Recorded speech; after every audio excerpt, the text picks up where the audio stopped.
5 வீடு இருக்கு. இப்ப எந்த வீடு ராஜேஷ்குமார் வீடுன்னு கண்டுபிடிக்கணும். போன் பண்ணி கேட்கக்கூடாது.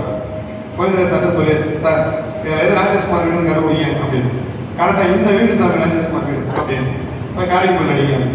காலிங்குள் அடிச்சு வேற யாராவது வந்தா, அப்படி வந்துட்டா நம்ம கத்துக்கிட்ட ஜோடத்துக்கும் வாஸ்துக்கும் மரியாதை எல்லாம் போயிடும்.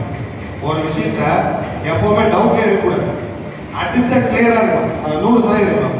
போய் காலிங்குள் அடிச்சா ராஜேஷ்குமார் திறக்காது. காரணம் என்ன அப்படின்னா, இந்த வீட்டில தான் எழுத்தாளர் குடியிருப்பான் அப்படின்னு சொல்லி வாஸ்து சொல்லும்.